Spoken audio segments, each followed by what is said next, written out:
So they're going to be in the Market Square. So if you pass Very them, good. It's always good to see the students get involved in those things. You know, politicians are one thing, even the board of management's another. All very valid, don't get me wrong, but I think when the students get involved in something, when they become leaders in a campaign, it's very useful. yeah. Well, there's loads of them, isn't That's there? the Market Square from... Letterkenny today. It doesn't give me a time here, but I'm assuming it could be around lunchtime or something. But you'll see the uniforms and stuff anyway. We'll get a time and I'll announce it on the show. Good mind. So, hey, how's the form today? All right. You know, what about you? Didn't sleep well last night. Why not? We dreaming again? Yeah, I had a lot of cheese. A lot of cheese. Yeah, apparently cheese. I love affects- cheese. What were you me eating the cheese too. with? Crackers Crackers. and ham. Do you know When what I skip dinner, you see, I'm trying to avoid eating... Late at night? Well, not late at night. I'm just trying to Are we avoid trying to get into eating- shape? No. What are you trying to get? What? Just... What? I just don't know, man. What do you mean you don't know, man? I don't want to be eating chips You know- and spuds in the evening. That's all. What time? What's the cut-off point for dinner in your I house? don't know. No, it's not like that.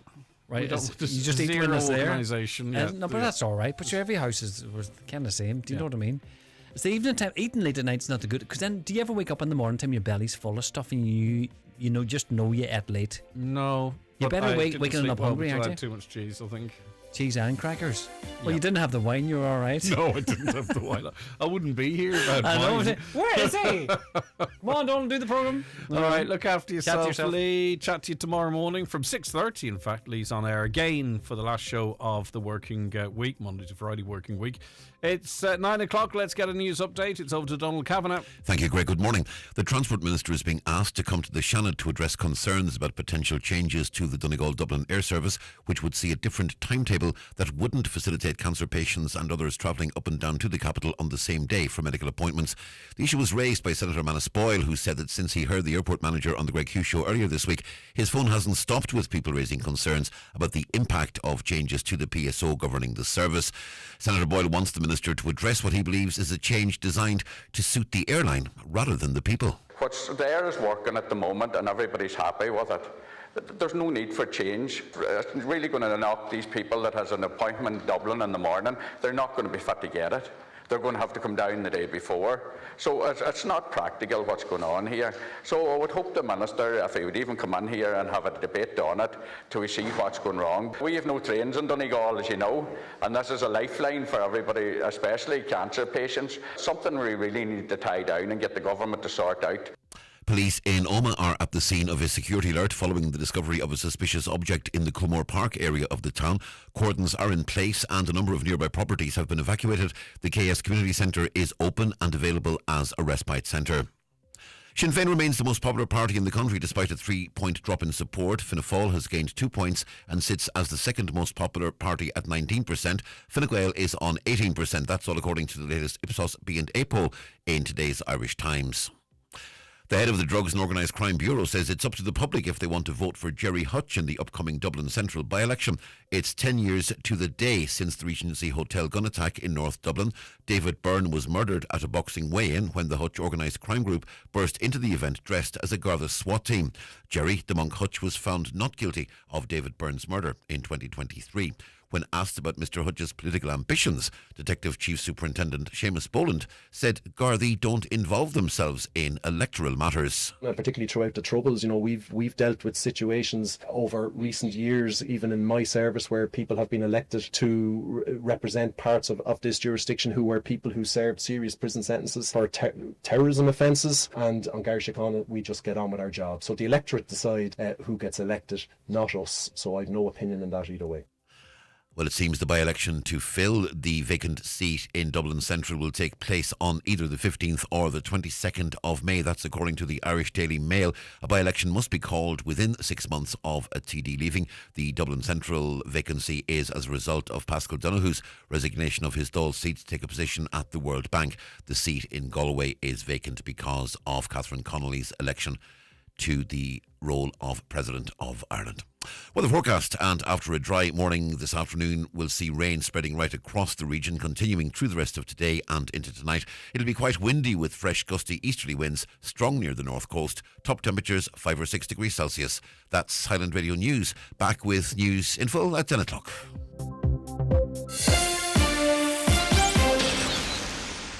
For the one that leaves hair all over the house, that has the really bad morning breath, who never wears pants, And peas in the garden? You treat them like family. Now it's time to insure them like one. Protect your pet with SuperValue Pet Insurance. With the highest level of vet fee cover in Ireland, we can pay your vet directly and insure your pet from as early as 8 weeks with no upper age limit. Get a quote today and enjoy a bonus €40 in SuperValue vouchers on policy purchase. You'd be barking mad not to. T's and C's apply. €40 in vouchers includes two €20 off €40 spend vouchers in SuperValue. SuperValue Pet Insurance is arranged and administered by Covermore Blue Insurance Services Limited. Covermore Blue Insurance Services Limited trading as Blue Insurance and SuperValue Financial Services DAC trading as SuperValue Insurance are both regulated by the Central Bank of Ireland. The Talk of the Northwest, the Greg Hughes Show on Highland Radio. Hello and a very good morning, 4 minutes past 9 for this Thursday, the 5th of February 2026. I do hope we find you well this morning. It's nice and dry, but that rain that is pounding the east and south of the country, it's going to make its way up here, as you heard from Donald there in the afternoon. Thankfully for once we aren't getting the worst of it, which means really there's an awful lot of talk of weather on the national news, isn't there? But anyway, here we are to focus on local matters with an eye on national and international affairs as well.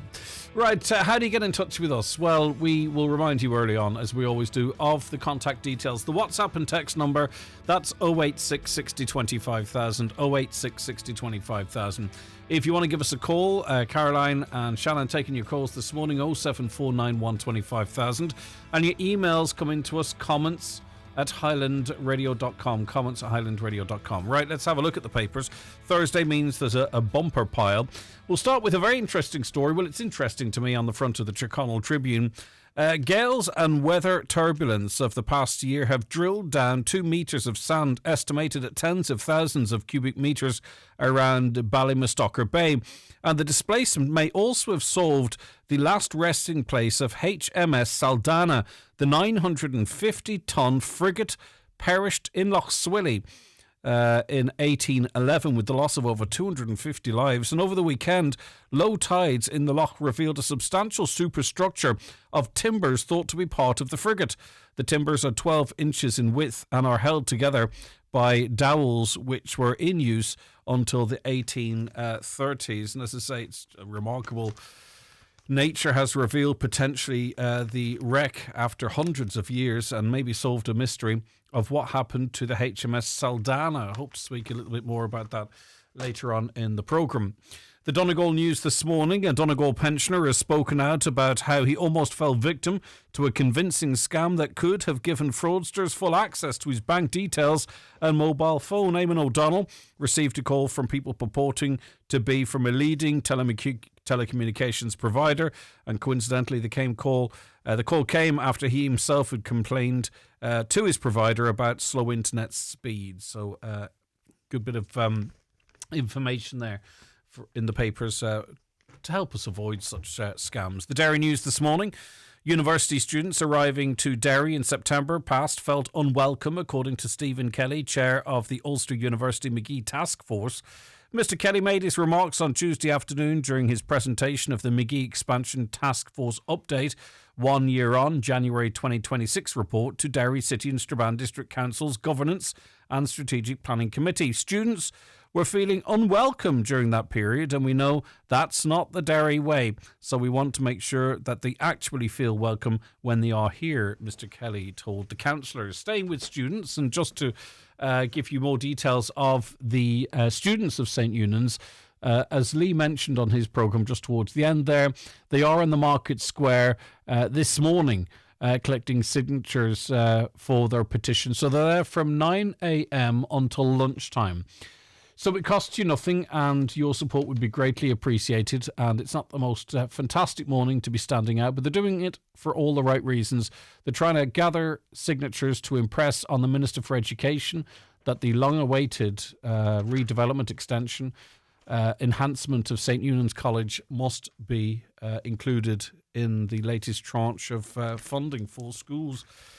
Just one school, St. Columbus in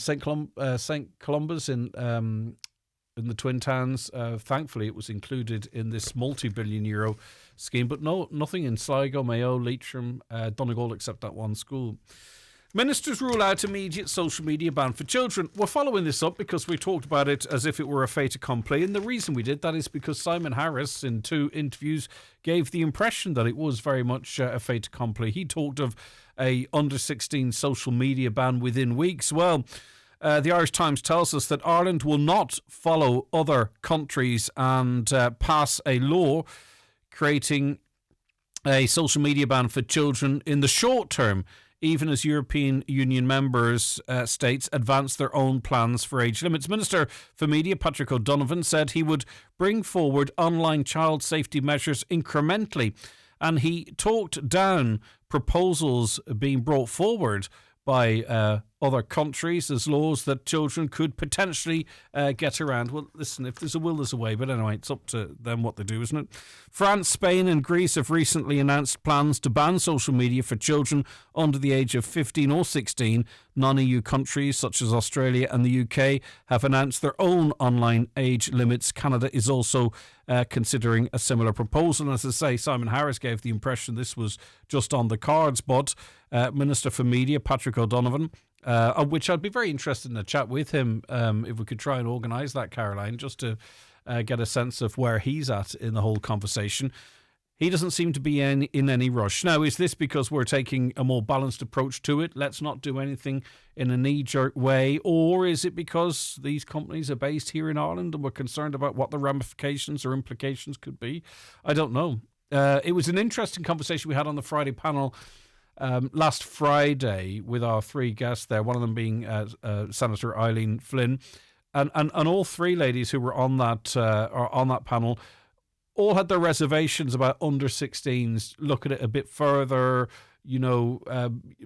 paraphrasing here, but, some 15-year-olds are more mature than others. I propose that, you could have a 15-year-old in this county who's the principal carer for an adult in the family, and they couldn't go on Facebook. It is a conversation that is worth teasing out. But when other countries are doing something and then we take a different approach and we host all of these big companies, it does make me think, but that's just perhaps my cynical mind. What about your minds on the issues of immigration or migration? This is in the Irish Independent. Irish people are more concerned about uncontrolled migration flows than other EU counterparts are, according to a new survey. The latest European Parliament Eurobarometer survey shows 75% of those surveyed in Ireland said they were highly worried about uncontrolled migration flows. This compares with 65% of those surveyed for the study across the EU. So 75% of you are highly worried about uncontrolled migration flows. It's an interesting question because the argument could be made that there aren't uncontrolled migration flows. But anyway, maybe that's for another day. A total of 13% of Irish respondents were moderately worried, while 12% say they were not slightly worried. More than 1,000 Irish people were interviewed as part of the survey last November, with 26,453 face-to-face interviews conducted with citizens across EU member states for the report. Now, while migration remains a significant concern for those in Ireland, those interviewed said they believed the European Parliament's priority should be to address inflation and rising costs. So whilst the headline and the stories about migration, what is of greater concern to the Irish is inflation and rising costs, which I think perhaps could have featured a little bit further up in that article there. We often talk on this programme, and other people do as well, about cash and the importance of cash. But the point I've made over the years is that I think it's important that we maintain access to cash for many, many reasons. But the reality is that as new generations come into this whole sphere of spending and earning, that cash will become, people are tapping with their watches, with their phones, with their cards. Cash really, just a lot of people don't deal with it. Whether you want it to be enshrined, which it is, or if you want ATMs everywhere, and if you want all shops to take cash, the truth is more and more people are choosing not to use cash themselves. And the evidence is from Christmas. Shoppers left it to the last minute to buy their Christmas goods last year, with December 23rd the busiest day on record for tap-and-go payments. There were more than 2 million contactless payments by Bank of Ireland customers on the day, and that boom was matched by contactless card transactions using digital wallets such as Apple Pay or Google Pay, which increased by 10% when compared to the same time in 2024. The bank said contactless payments surged to record levels. So in one day, 2 million of those, and that represents a 10% increase on the previous year. So as to say, naturally, whether people like it or not, people are moving away from cash. Now, the Irish Farmers Journal, we covered yesterday because there's quite a strong Donegal interest, but also a national interest in the protest the IFA are undertaking at Bord Bia. And the Irish Farmers Journal reports, there were no signs of the Irish Farmers Association backing off from its protest at Bord Bia's head offices in Ballsbridge, Dublin, as the Irish Farmers Journal was going to print. Tuesday saw a group of IFA protesters make their way into the lobby area of the building, a move that Bord Bia said had been pulled off under false pretences. Wednesday marked day 10 of the protest, that is, seeking the removal of Larry Murrin from his role as Bord Bia chair, as 14 IFA members remained inside the building while others took up positions outside.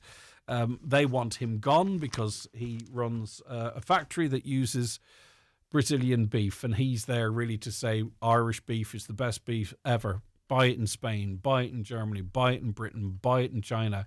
But he himself is using Brazilian beef, and I think people can understand that might make his messaging feel a little bit, watered down. The Irish Daily Star, again, this is a follow-up of a story we've covered extensively on this programme because it's an important one. And there will be a presumption of non-disclosure of counselling notes in sexual offence trials under measures signed off by Cabinet. Justice Minister Jim O'Callaghan wants to legislate that such records are only released where a judge decides after a disclosure hearing that they contain evidence relevant to the legal proceedings. That seems to make sense. That seems to be a good stopgap because also you do have to consider that there is a truth to be found as well. The minister said the measures would restrict the use of counselling notes as far as possible after Attorney General's advice that a complete ban would be unconstitutional.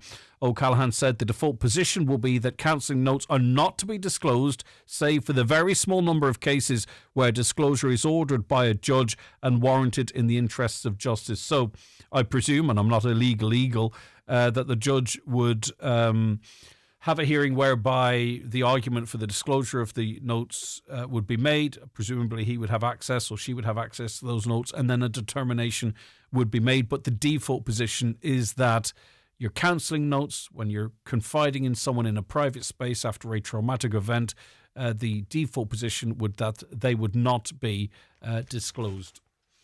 And finally, the Irish Daily Mirror. Two members of a three-person disciplinary panel to hear jail teacher Enoch Burke's appeal over his dismissal have resigned, the High Court heard yesterday.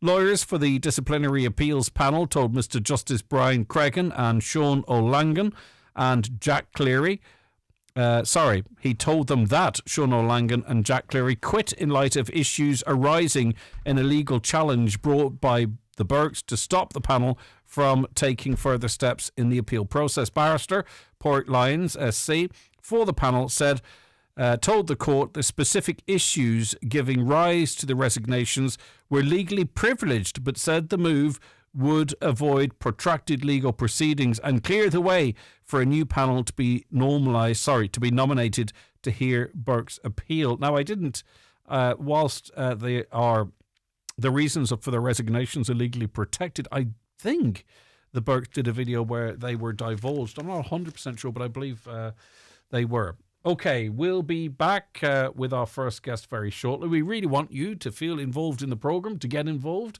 and this is how you do so. The Greg Hughes Show on Highland Radio. Text WhatsApp 086 60 25000. Call 074 91 25000 or email comments at highlandradio.com. Newspapers are kindly supplied by Cosgrove Centra, Mountaintop Letterkenny. Now with the new look Mountaintop Diner. If you're feeling unwell, Clinic 45 is now open in Letterkenny, providing expert care with a wide range of medical services, including blood tests, vaccines, minor injuries and prescriptions. Consultations are just €45. Clinic 45 now open Monday to Friday at Fort Lynn House in Fort Breach Park, Letterkenny, opposite the New Duns. No appointment needed. See clinic45.ie. New Nissan, new deal, new you. Get a €4,000 finance contribution or trade-in booster at iMotors. It's simple. If your car is worth €26,000, with Nissan 4K, it's now worth €30,000. The 261 Nissan is ready for immediate delivery. Don't wait, don't settle. Visit imotors.ie. Terms and conditions apply. iMotors, fearless generation. Save on home essentials with Homeland's mega deals. £75 flow gas propane cylinder, now $69.99, save €15. Herschel non-bio laundry detergent 71 wash, now only $13.99. And there's 10% of all leader dog food. All this and more. In store and online at homeland.ie until February 21st. Irish National Opera presents Janacek's much-loved opera, The Cunning Little Vixen, in Greenan Theatre, Letterkenny, on Saturday the 14th of February. His radiant score reflects on nature and the cycle of life, with bittersweet humour. For one night only, tickets from €27 at ingreenan.com. Booking fees may apply, funded by the Arts Council. All progressive, all premium, all yours. For a limited time, experience the new 261 Audi range with exclusive upgrades during Audi All Access at your local dealership. From the all-new Audi Q3 to the unparalleled performance of the all-electric Audi A6 e-tron, every model opens up a new experience. Book a test drive today. Terms and conditions apply. Audi. Vorsprung durch Technik. Highland Radio Time Checks brought to you by EirGrid, the operator and developer of Ireland's electricity grid. EirGrid, powering up communities, powering up Ireland. The time is... The time now is 20 minutes past 9. Eurogiant is set to review its entire store network after entering court-appointed liquidation. The owners of the discount retail chain, which operates 2 branches in Letterkenny and 1 in Donegal Town, were placed into liquidation by the High Court. Eurogiant currently operates 77 stores nationwide and employs 644 people across Ireland. Damien O'Reilly is a senior lecturer in marketing and management in the School of Retail and Service Management at the Technical University in Dublin. Thank you for joining us, Damien. Good morning, Greg. This is obviously sad news, difficult news for the company, but not news that perhaps wasn't flagged in recent years that they were in trouble. Well, the group reported combined losses up to October of last year of around 6.5 million. And this is on top of the main shareholder, Charlie O'Loughlin, having pumped in 2.5 million of his own money into the company to try and keep it afloat. But as you said, you know, it's tough competition out there, and they had their trials and tribulations over the last number of years. If you went back to COVID, and they sourced a lot of their products from China, logistic prices, the price of a container, to bring a container of goods from China was very, very expensive at the time, and that put a lot of pressure on the company and the finances of the company. Then they moved their sourcing to a lot to the UK, and in 2021 the Brexit tariffs kicked in, and that made it more expensive. Plus, they lost a line of credit to in the UK, which made sourcing a little more difficult, payment for product more difficult, and on top of that, led to some shortages within the store. So yeah, it's something that's been gaining momentum now that we see that it has actually folded. Yeah, and like all other businesses as well, they've faced increased costs at home between energy. A lot of those stores are hard to maintain in terms of just heat and lighting. Wage increases, obviously pension, auto enrollment pension. If your business model is that, you are trying to keep prices as low as possible, there was an awful lot of pressure on them, presumably, to stay in that space. Yeah, like rental rates are increasing. Employee costs, as you said there, have increased significantly, and it's difficult, especially in the locations that they're in. They're not in kind of tertiary locations. They're in kind of not Main Street, but secondary locations. And the rental rates are quite high. And as you said, it's a cutthroat business. They've got a lot of competition from the likes of Mr. Price and Deals. And then as well as that, with the supermarkets been able to offering discounts on products now that they weren't before. So it's not that there's a price war, but margins margins are very tight in that kind of industry now at the moment. Yeah, and an awful lot of people in their space, as you mentioned, the key competitors, but also to your middle aisles and other offers that be happening here, there, and everywhere. It does make it very difficult. What does it mean when a company goes into liquidation? Because obviously, the staff now, I'm not sure how much information they have, how much certainty they have. 644 across Ireland, many of those in the stores in Letterkenny and in Donegal Town. So when a company goes into liquidation, what really is that? What's happening there? It's they will try and sell the company off. If we went into examinership, there would be a possibility that the company would be bought over. They'd be given 100 days or so to actually come up with some kind of rescue package. Liquidation means that the companies have gone out of business, and most likely they'll be sold off either individually or as collectively, the ones that may be profitable. So it's not good news for the employees. Even though in the short term they're going to still operate, but it's not good news for the people working there at the moment. So do you think it's unlikely the entire outfit would be built as a going concern, and instead our company or companies would cherry pick the best locations? Well, I don't want to preempt what's going to happen, but I mean, if the company was in a situation where they could do an examinership, and they've looked at that, it would seem from what I'm reading on the news feeds, is that they've looked at an examinership, and that doesn't seem to be feasible. So it looks like the stores will close down, and maybe other competitors may want to take over some of the stores themselves. But I think it's that remains to be seen. I don't want to speculate on that. No, of course. Some of the stores must be profitable. Yes, of course, and as you've already indicated, a lot of them are quite spacious and in quite attractive locations as well. Yeah. Do you think this is...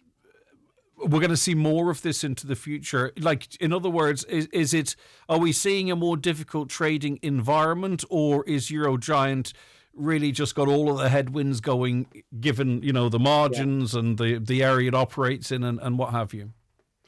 Yeah, it's that people have become familiar with the products that they sell.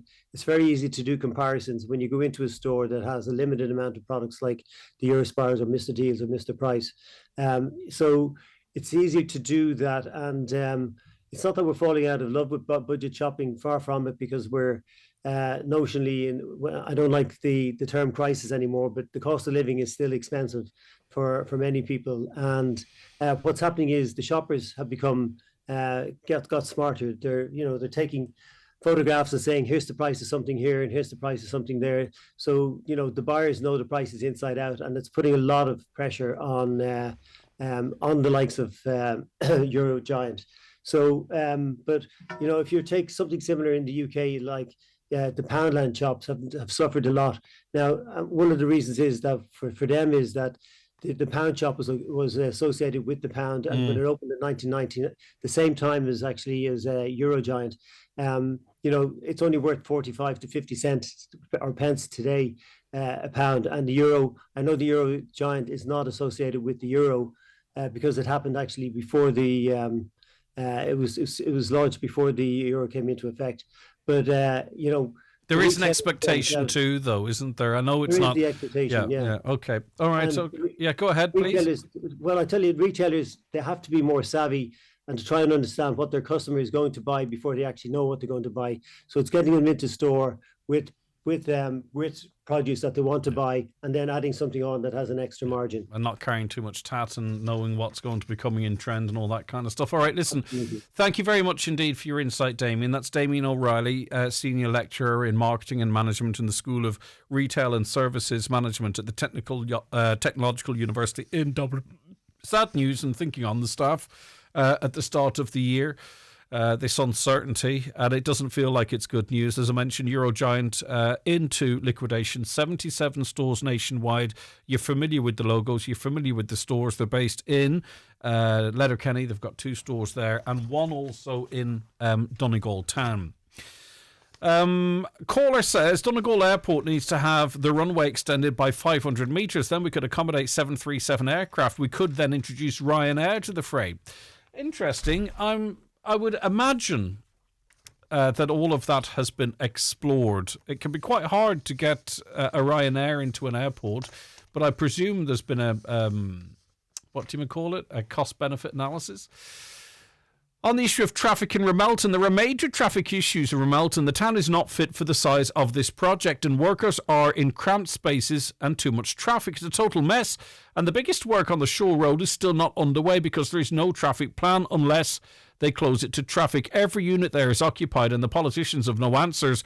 The council has ignored the problems, hoping they'd go away. We are getting sort of messages here and there about the Ramelton situation. I know John McAteer's written extensively about it in the Tyrconnell Tribune, and I presume it's been carried in other papers. But if you are affected by this, either a resident or a business person, please get in touch with us, 07491 25,000. On Brazilian beef, the IFA are looking to get rid of Larry Mullen. The meat factories are backing Larry Mullen. 90% of the workforce in meat factories are foreign workers, 80% are Brazilian.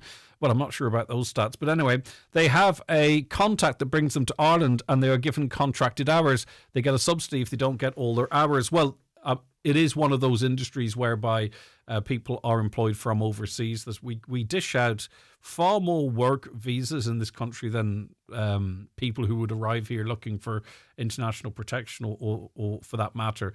The majority of the population change in this country is driven by legal movement of people, effectively. But the bottom line is the Brazilian beef is there. They're competing. They're trying to get their meat out into the wider market. That's why they're trying to get the Mercosur deal over the line. And Brazilian beef, I think, is more common in this country than people might realise, if the truth be told. I would have some information in relation to that I'm trying to get some details on. On the Jeffrey Donaldson case, I've said it before and I'll say it again, Jeffrey Donaldson will never stand trial. The unfit to give evidence due to ill health is the standard excuse used by people of influence to avoid accountability. Dee Forbes of RTE still claiming to be too ill. Is she still being sought to appear before the Oireachtas Committee? But anyway, this caller says that Ms Forbes has successfully avoided answering questions about how taxpayers' money was spent. Mrs Donaldson will contract another mysterious illness before the May court date, unless they decouple them at some point. Maybe they'll have to consider that. Hi Greg, I was at the Donegal match on Sunday. I think it terrible that after the match the kids run onto the pitch to get autographs, and within 5 to 10 minutes the coaching staff is pulling the players off the pitch. I think it's not right because the kids are paying and it's the players' management that reap the rewards. I know the players would stay out all day, but if it's the coaches that are pulling them away, they're not catching a plane. It's an interesting one. I mean, I suppose they've just given their all for 70 plus minutes and exhausted, and it's a professional game now. I mean, of course it's an amateur sport, but it's a professional game, and really people aren't supposed to be on the pitch. I don't know what the right answer to that is, to be honest with you. I don't think it's ever going to be the norm whereby players will stay out for 20 minutes to take photos and sign autographs for young people, because it could be, absolute chaos. The bigger the game, more people on the pitch and so on and so forth. But maybe you agree with that listener. They're quite critical of coaches pulling players off the pitch rather than allowing them to stay on the pitch to take autographs or sign autographs and take pictures with young fans who I don't think they're supposed to be on the pitch to begin with. But anyway, I'll throw it out to the wider audience and we'll see what they have to say. There's a French expression, tout compris. It means all included, perfectly expressed in the Peugeot hybrid and electric SUV range, featuring the compact 2008, our best-selling 3008, and award-winning 7-seater 5008, all with a 5-year unlimited mileage warranty. Discover tout compris for yourself at McGinley Motors Peugeot, County Donegal, today. SSE Electricity brings a different kind of energy. So you can bring your fourth coffee has just kicked in energy. Or your how hard can this DIY thing really be energy. And we bring you savings, like 35% off electricity and €115 off your first bill, saving you up to €719. Switch today at sscelectricity.com. SSE Electricity, a different kind of energy. EAB €1,405. Offer available to new domestic customers from January 23rd, 2026. Rates valid October 20th, 2025. For T's and C's, tariffs, standing charges, claim verification, exit fee, see sscelectricity.com.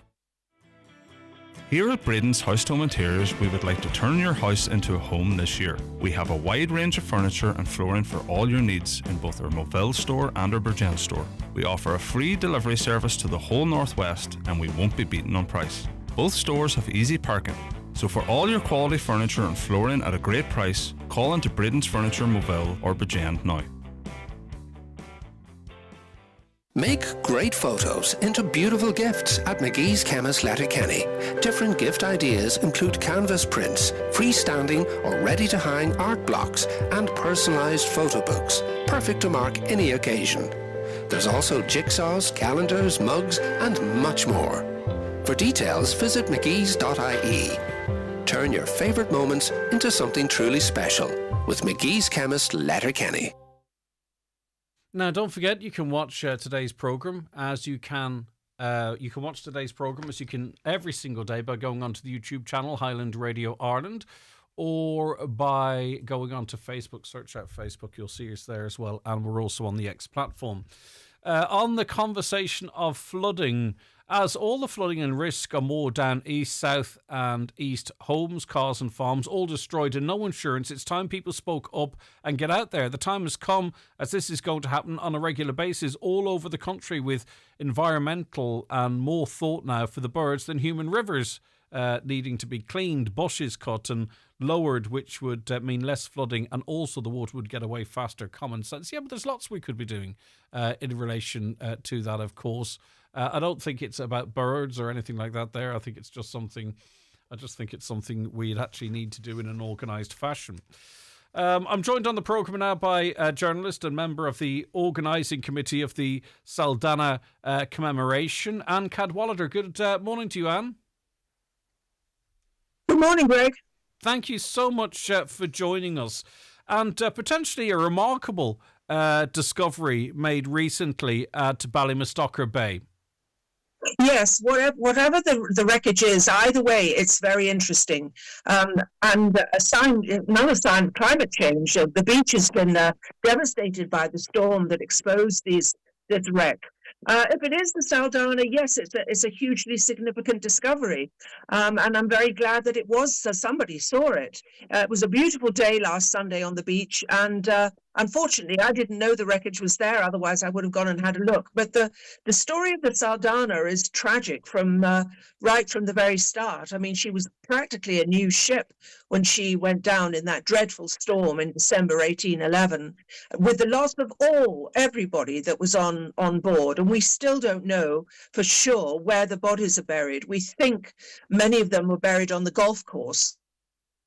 And it was on the golf course, of course, on the 200th anniversary that we had the ecumenical service to at least recall the poor men who all drowned on that night of December the 4th, 1811, in the worst storm, they said, of the whole century. It was must have been a horrific experience for them, with cannons smashing into the ship and snow and a gale and freezing cold. I mean, God, poor people. And the discovery of this, could we call it a ship? Do we presume that what has been discovered is a ship of some description? What else would sort of lend itself to this shape and formation? Yes, it must be a ship of some kind. Who knows? I mean, the Saldanha, what happened was that she set off from Buncrana to blockade the western approaches to Ireland from the depredations of Napoleon. That was her job, along with two other ships, the Endymion and the Talbot. And they all set off in good form up Lough Swilly, and they hadn't quite reached the open ocean. If the ship had reached the open ocean, she would have been all right. But she was still in the mouth of Lough Swilly when the storm hit. And the ship had no method of steering. I mean, there was obviously no engine or anything. She was completely dependent on the wind, forced back into Lough Swilly, which was the worst thing that could possibly have happened, because she hit the Swilly rocks and broke into two. And she was already at the mercy of the wind and the waves. and forced back into the Swilly, and there was nothing that anybody could do to save her or the men on board. Absolute tragedy for them. What do we do next? Because as nature revealed this wreck, it could conceal it again. So is there anything we can do to relieve the speculation and try and find out what exactly this is? Well, the best thing I can think of that we could do is contact John O'Rourke, who at the time of the 200th commemoration was working on a book on the Saldanha. He'd gone across to London and had looked up all the names on the manifest, that is the list of everybody that was on board. And the names of every single sailor that was on that manifest are reproduced on the plaque that sits, the metal commemorative plaque that is currently still there on the golf course. If you're parking on the main public car park next to the beach at Port Salin, if you look through the mesh that forms the boundary to the golf course, beside the tunnel that goes down onto the beach, you can see the commemorative plaque there, and every single name of every sailor that we know that went down with the Saldanha is on that plaque. And the reason that we have those names is that John O'Rourke, who is a local man and works with the Letterkenny College and is a volunteer with the lifeboat, he went across to London and went to the National Archives in London and looked up all the information he could find on the Saldanha. Okay. He's as far as I know, he's the world's expert on the ship. Well, and, he's really quite interestingly, and he's looking into this, and he's going to speak to us in a day or two with his assessment of it. Thank you so much for the rich explanation of the history of this ship. It truly is fascinating. Oh, there's lots more. Yes, I know. I know.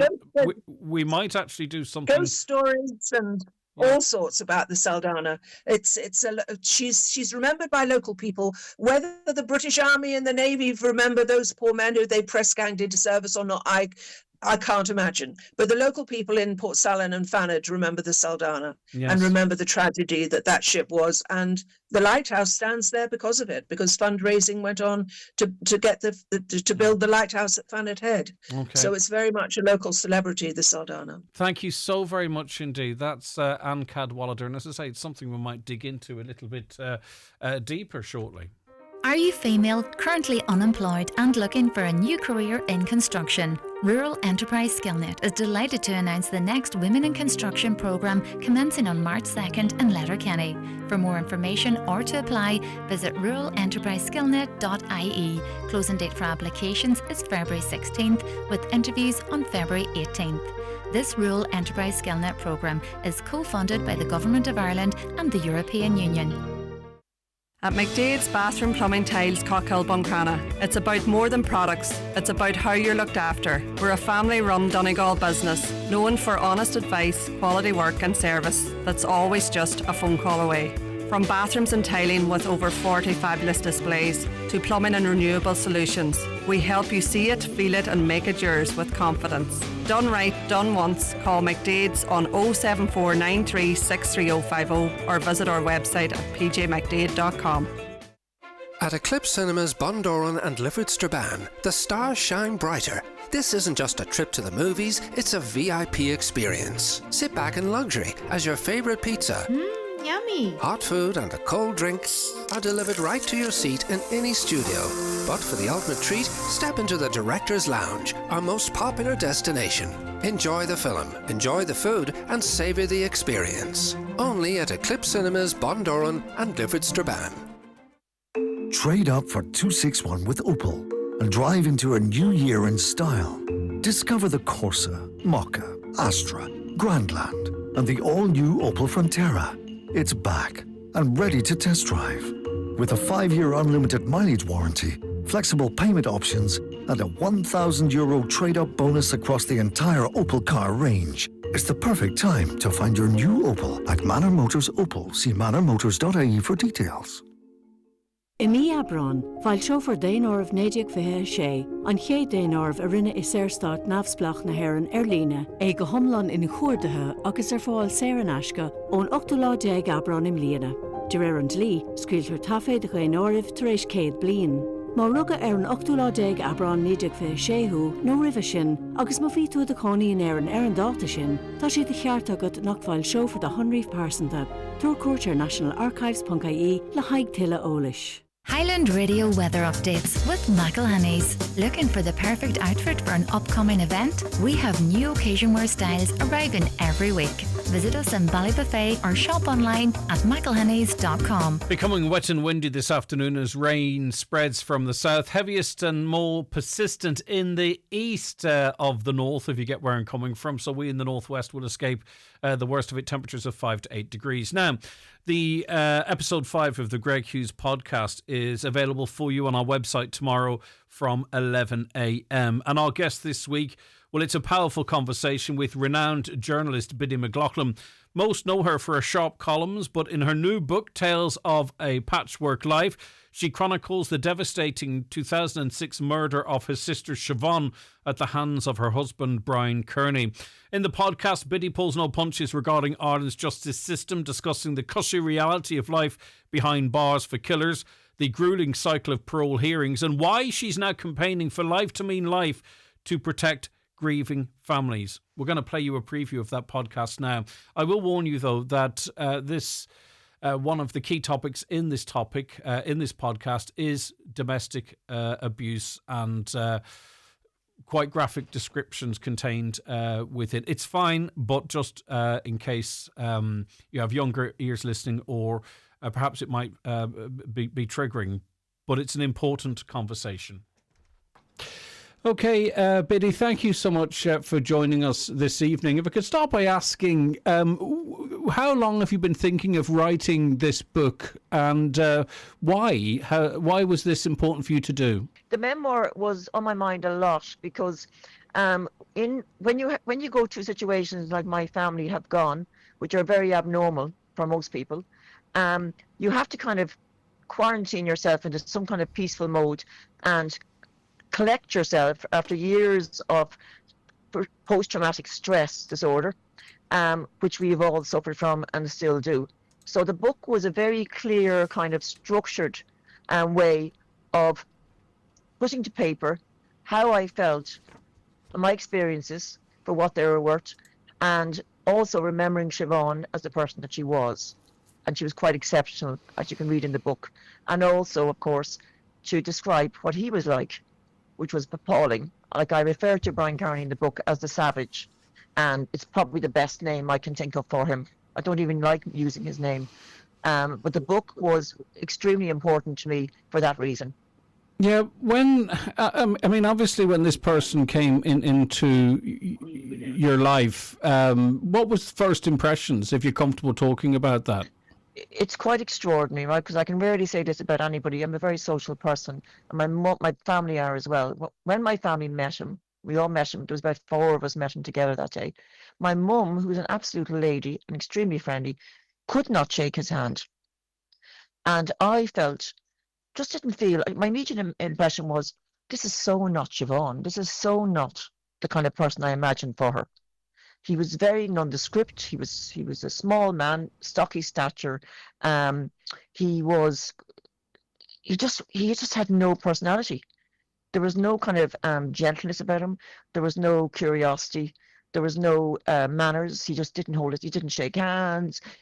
I noticed that he didn't pay much. He wasn't very attentive to Siobhan, which is very, something you notice. Yeah. There was no emotion about him.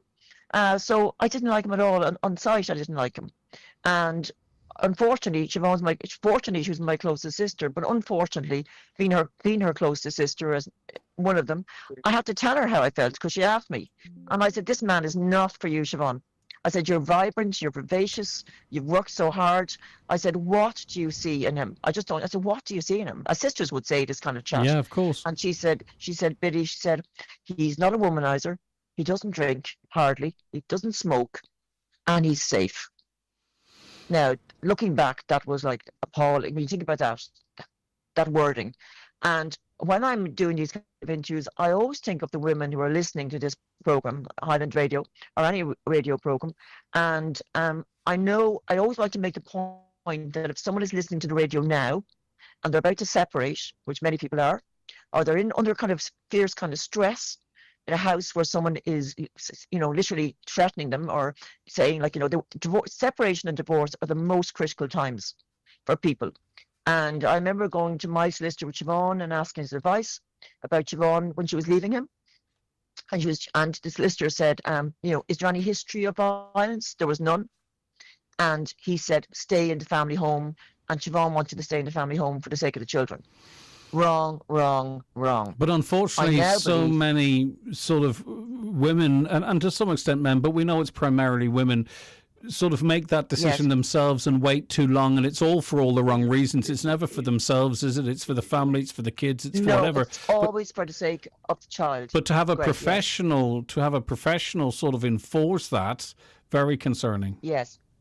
Very concerning. And if anybody's listening there now, please, I know they say, well, where am I going to go? I've nowhere to go. There's always someone to go. Even if it is a women's refuge centre, you're better off, safer there than you are in a house with an absolute savage like he was. And there are plenty. Now, men are fantastic, as we know, and there are male victims as well. But for people that are violent and people that are vicious to women, you have to leave them. They're not going to change. They're just not. And it doesn't mean they have to be an alcoholic or anything. This guy was totally sober. He was totally sober when he throttled Siobhan, where he manually tried to strangle her, and she was still alive. She was still alive in her bed, and he locked the door of her bedroom. There was no escape, and she was still alive after his first strangulation. And then he pushed her with the hoover of a Dyson hoover around her neck and hung her over the bathroom door. Now, the reason I'm saying that without flinching is because I want people to know what some people are capable of. Now, if you had told me, Greg, that my sister would have had a death like that, 2006, there's no way I would have believed that we'd have anybody like that in our family, that any of my members of my family would have a death like that was premeditated. And her 2-year-old son was in the room next door. And he went down the following morning and he gave him a bowl of Cocoa Pops and left him on his own. You're talking about, this is like a manipulative, callous, evil man. And there are very few manipulative, callous, evil men around, but there are enough of them that need to be curtailed. We all know the amount of domestic coercion and attacks there are in Ireland. Donegal has its fair share like every other county. And domestic violence, regardless of everything, whatever happens, prison sentences are just not enough. Brian Carney is now in Wheatfield 18 years. We have a parole coming up now, right? My 85-year-old mother, who's very unwell, my 92-year-old father, who's from Carndonagh, 92 years of age. Can you imagine? And he has to write out every 3 years a letter to the parole board to say why Brian Carney, who he is appalled by, obviously, and hates, why Brian Carney should be let out. A man who has never admitted his crimes, ever. Most people that apply for parole did their crimes and question whether it's good rehabilitation or not. I'm not going to go there. But this man has never admitted what he did. That horrific thing he did, he's never admitted it. Why should he even be allowed parole? It shouldn't be happening. Well, how could you even put forward an argument for parole if you are in prison for a crime you won't admit to? I mean, the parole surely in that instance shouldn't, because theoretically you're seeking to be released having been potentially, rehabilitized for something you claim you never did. So it's an oxymoron, isn't it? Yeah. It's an oxymoron. It makes absolutely no sense. Appalling. The other thing is that when he gets all our letters, which he will get, he will look at, and we always change the letter slightly every year, right? Depending, because this never changes. Like, this is ongoing post-traumatic stress, ongoing trauma, and it triggers my parents, particularly, all of us, but particularly my elderly parents. Can you imagine? He's going to read my dad's frail writing. He's going to read the writing. He's going to read my dad's thoughts on him. He's going to read my mum's thoughts and all our thoughts. We don't see his thoughts. We don't see anything from him. So he's there in his little library, his cozy library, looking at all these, no effect on him because he's no emotion, and he's no problem with that, and the parole board has no problem with that, and I have major problems with that. I learned a new word the other day, and I like learning new words. It's called liminality, and it means transitioning betwixt and between. That's where we are. We actually can't transition. We can't move forward because we are stuck. Every time we relax, And my mother is terrified of him coming out. She's elderly, coming out to get her, and I have given him so many. I mean, I've never stopped the fight to keep him in there. None of us have, but I particularly my journalism and everything, and to highlight the issue, and I've never stopped, and I never will, because I absolutely despise him, obviously, and the idea that men like him can do this and get away with it, which basically he has got away with it. He's actually sitting in prison. We are the ones who are serving the sentence. We're the ones who are going to her grave 3 times a week. We're the ones who are her dealing with son. We're the ones who we love. We're the ones who are dealing with the horrific memories, flashbacks that come back, and it never leaves us. As some actor said recently, how do you deal with the loss? And we say, well, he said 50% of your day is happy and the 50% of your day is sad. And I'm a very jovial person, I can tell you, Greg, very, and all my family are. And so it's very, we're very positive people, but we have to change the law that these animals, and they are animals, I have to say, these absolutely horrific men, the few that there are, but they're getting more, by the way. They're getting more of them. As you can read in the news, every day there seems to be a new murder, and they seem to get no sentences. And we are going to keep at this. Yeah, and if I could just go even a bit, earlier in often what is the story, and I use the word story, but it's not to in any way diminish what we're talking about. We still have issues with when there are clear signs of domestic abuse and escalating behaviour, that it's not really treated in a way to prevent the inevitable deaths that come to pass. In other words, It's not just at the end, if I could put it so bluntly. It's when the clear signs are there, the behaviour, being able to know if someone has a conviction for domestic abuse, for an example. Yes. Well, for anybody listening, the key signs are well known by a lot of people, but not by everybody, obviously, right? The key signs are, the first thing they do is isolate you from your family, isolate you from your friends. They have a problem with your family and they have a problem with your friends. These are the first 2 key signs. Then they have a financial strictures on you, right? Then the belittling happens, the diminishing you, saying you've got fat, you've put on weight. Then if you ever do this, I'll take the children away, right? The threats. And it's emotional gaslighting, and that's how it starts. Very slowly, not even noticeable at the beginning, but soon enough, if your family notices, your friends notices, you're not coming out. Why aren't you coming out? Oh, I have to go back. You see your friend changing from a fantastically lively person into someone who's scared, who is kind of fragile, who hasn't any strength. So all these changes are subtle, but they get more alarming and more obvious as time comes on. But they're the key signs. Control. Everything's controlled by them. Yeah, to reduce you to something only they could love, as they might put it. And also, it can also escalate to threat of suicide. If you were to leave me, I will kill myself. It will be on you. It will be your responsibility. Yeah. Exactly. Just in relation to... Even now, of course... Yes. Yeah, I was going to say, obviously, this individual, classic coercive control signs were there. But just in this whole process of him not admitting the crime he was found guilty of, and knowing that he's putting, you and your elderly parents through what he is, does it ever keep you up at night that in some way he's still doing what he was doing to your sister, if you know what I mean, that he might be deriving some sort of a pleasure from this? Oh, no. Absolutely. Greg is driving total pleasure from this. Yeah. He gets a kick out of this. He gets a high out of this because he's a sadist. He's an emotional sadist. He's a physical sadist. If someone did to an animal what they did to Siobhan, the people marches on the streets all over the world. He definitely gets a kick out of this. He is the most emotionless man I've ever met. He's like a machine. In my book, I call him like a box from IKEA. There's nothing, only a box sitting in front of you. I remember I think none of us ever socialized with him because we couldn't bear it. There was just there's just a nondescript nothingness about him. Do you then believe that by the time he was introduced to you, that he had got his emotional claws into your sister? Because, she even how she described what he brought to the relationship. You know, for many people, that's not enough. Had he convinced her that that's what she needs? Do you allow yourself to even consider that, or is too much time passed and too severe incidences happen between now and then? I think he was controlling from the very beginning.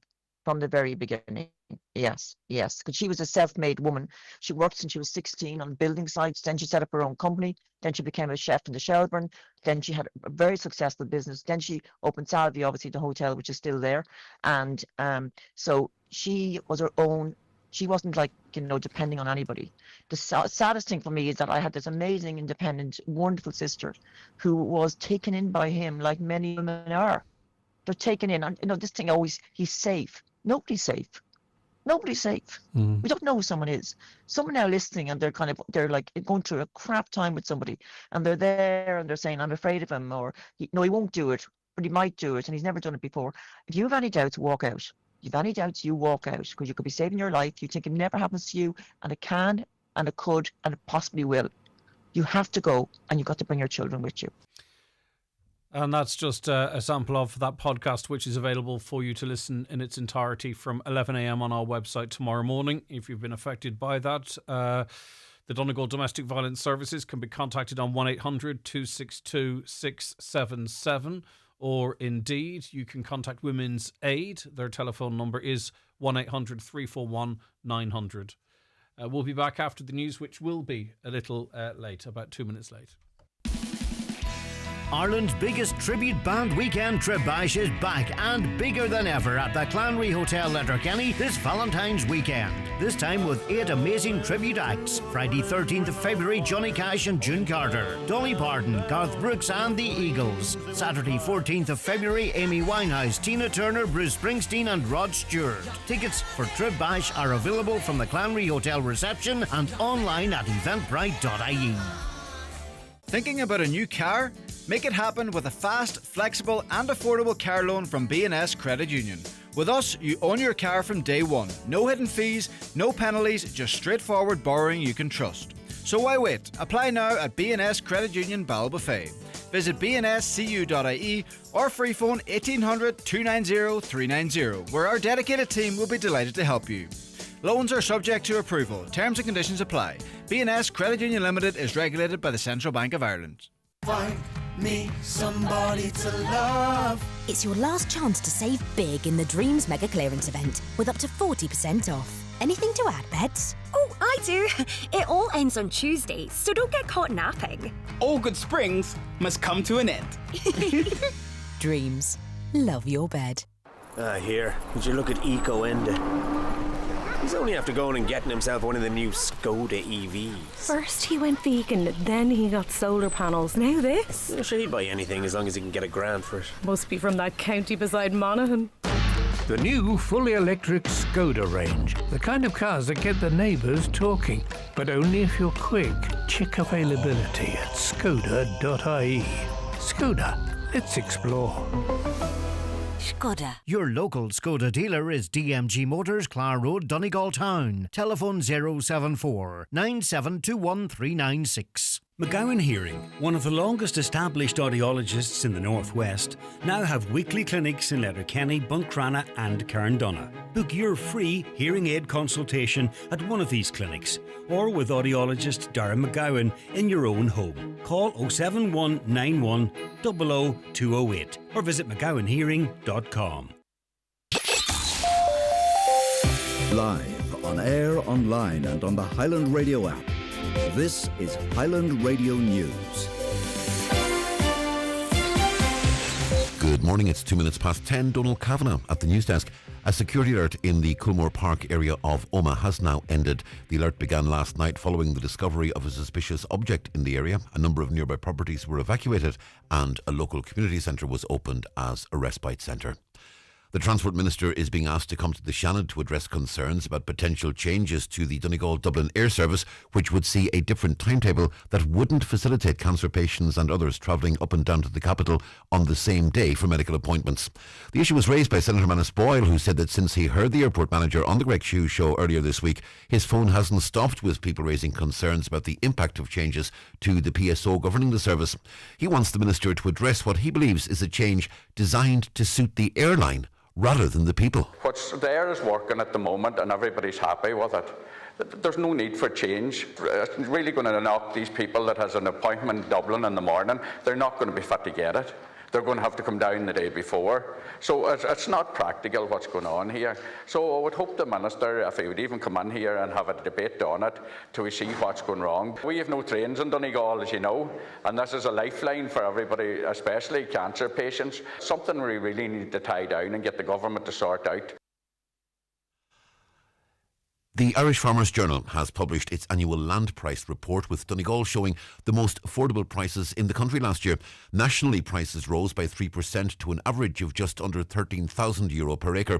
However, property editor Paul Mooney says the best value is to be found in Donegal, Leitrim, Mayo and Sligo, where many farms were bought for less than €10,000 an acre.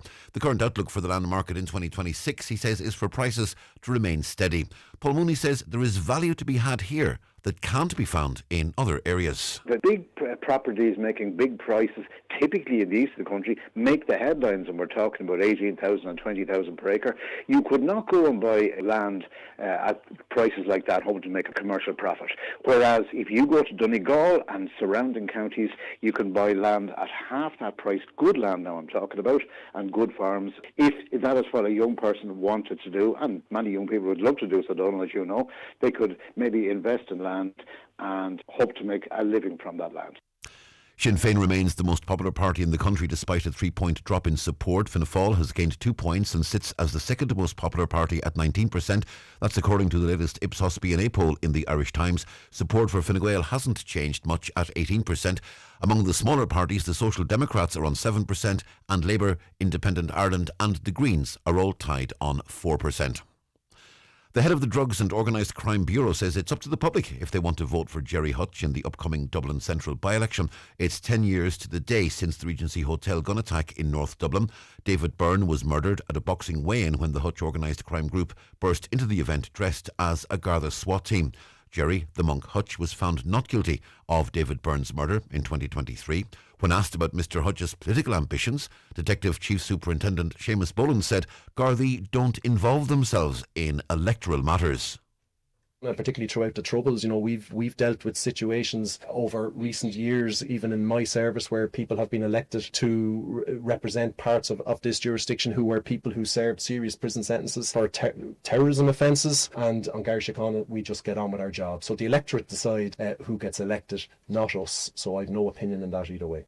Well, the by-election to fill that seat in Dublin Central could take place on either May 15th or 22nd, according to the Irish Daily Mail. It says 2 by-elections will be held at that time. The other will be in Galway West to fill the seat vacated by Catherine Connolly when she was elected to the presidency.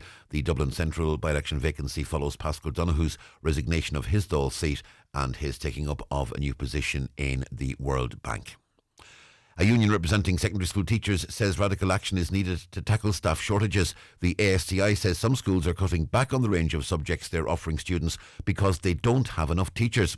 The union says a recent survey of school principals shows 75% have advertised a teaching vacancy and received no applications. ASTI General Secretary Kieran Christie wants the postgraduate qualification for secondary school teachers to be reduced back to 1 year. We've been arguing for a long time that's a luxury we cannot afford. It used to be just a 1 year higher diploma qualification, and that move 7-8 years ago played a major part in our view to creating the bottleneck that we have. Weather forecast: after a dry morning this afternoon, we'll see rain spreading northwestwards across the whole region. That'll continue through the rest of today and into tonight in top temperatures of 5 or 6 degrees Celsius. It'll be quite windy today with fresh, gusty easterly winds, particularly strong near the north coast. And that's Highland Radio News. We're back with news headlines again at 11 o'clock. Check all of today's news on our website, highlandradio.com. But for now, from the news team, good morning.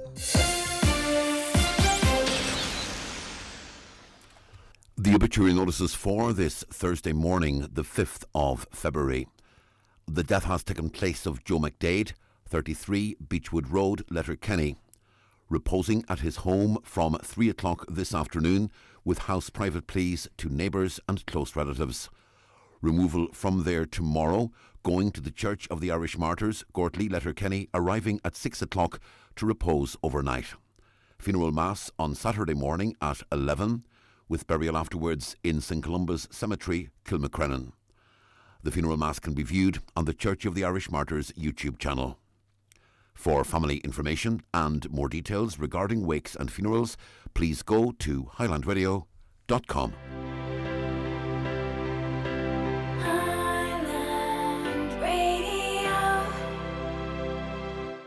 Ready for kickoff? We have great offers this week at Centra. Like Centra Fresh Hours chicken fillet 680 grams, €7. Selected 7-Up Pepsi and Club 1.75 to 2 litre, €2 each plus deposit. Plus Pringles 165 gram, €2. Because when it's rugby, it's game on at Centra. Centra. Live every day.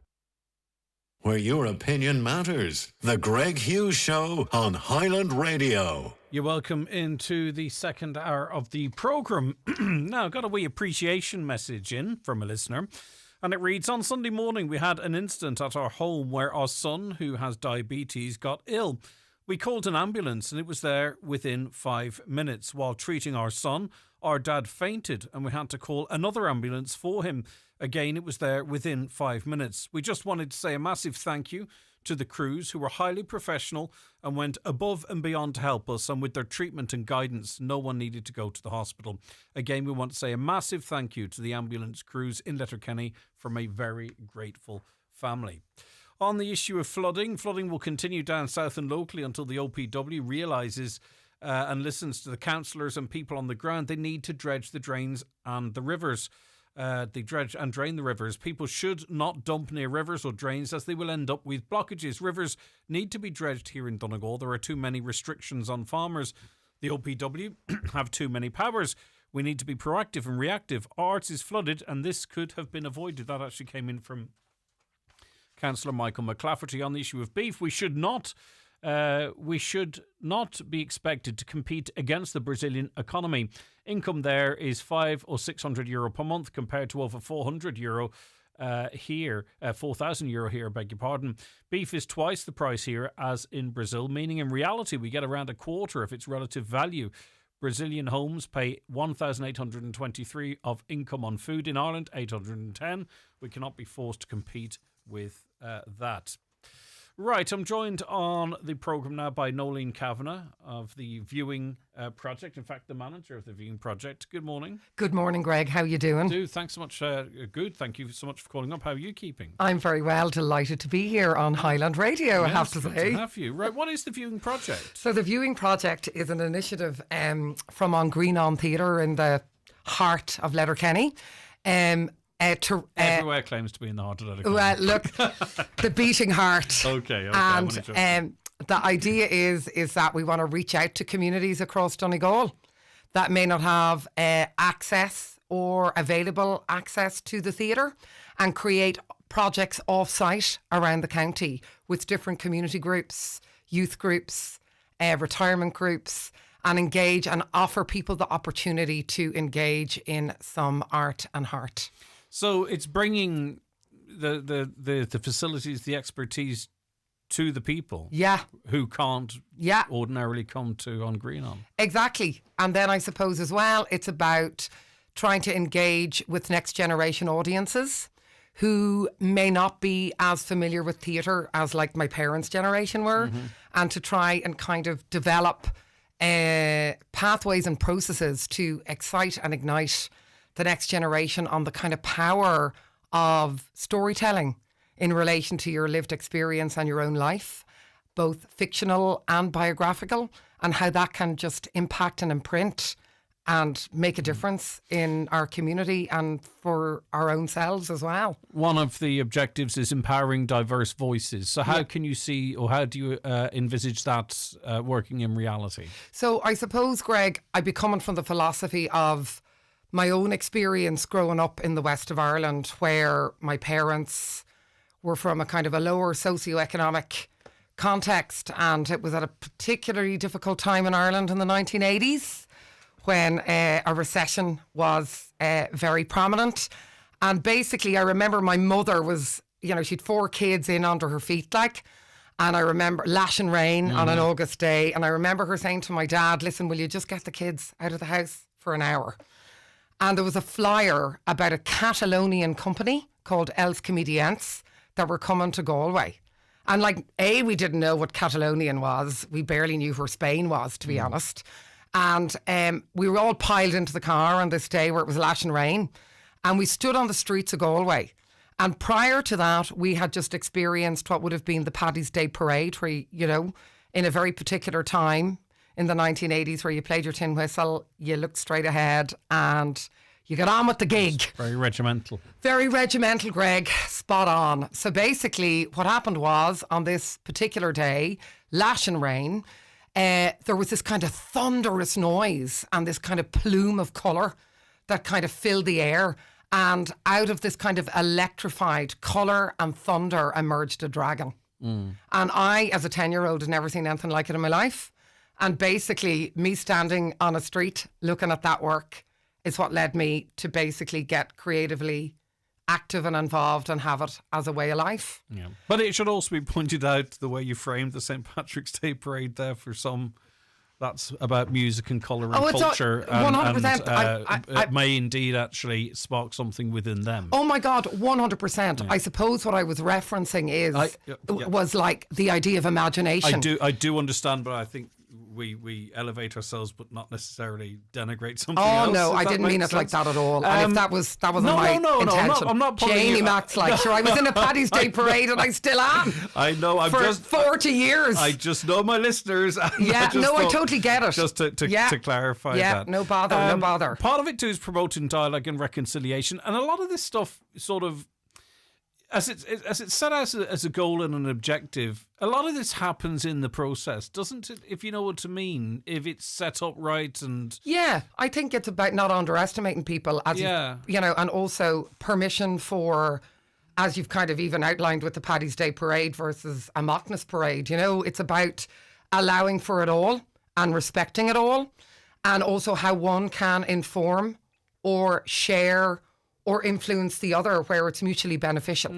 So I suppose ultimately, just what the project is about is, I think it's an invitation to communities across the county to engage in creative practice and to discover and play together and see what emerges out of that. Yeah, exactly. And whatever might be, say for instance, it were a play or storytelling from different groups from within our wider community, then the audience is broad, and then it all is working in the way it's meant to work, a better understanding and hearing people's own stories in their own way. And I think we often learn more too when we're entertained or better engaged rather than being preached to or something along those lines.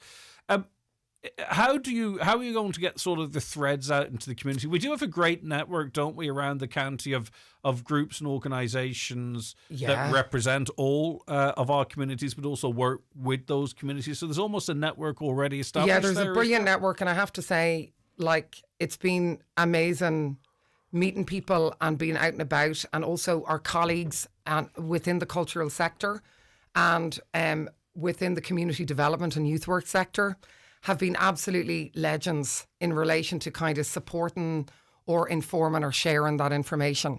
And I've been really grateful for that. So at the moment, it's kind of, I'm just in the kind of school disco dance of developing different relationships. But made some great inroads there in Ballyshannon with Feroiga, and, starting to do some work in Pedigo, the Family Resource Centre there. Martina and the team have been brilliant. It's Pedigo can sometimes be forgotten. No, totally. I think that's actually a fantastic. I think that's a fantastic example of what you've been talking about. Yeah, too, because Pedigo's on the periphery of the periphery. Almost, it is. If you know what I mean. Yeah, and I have to say as well that the Toman complex there has been really, really, really supportive, and there's an amazing cultural imprint already in Pedigo, actually, because they've got the borderline players.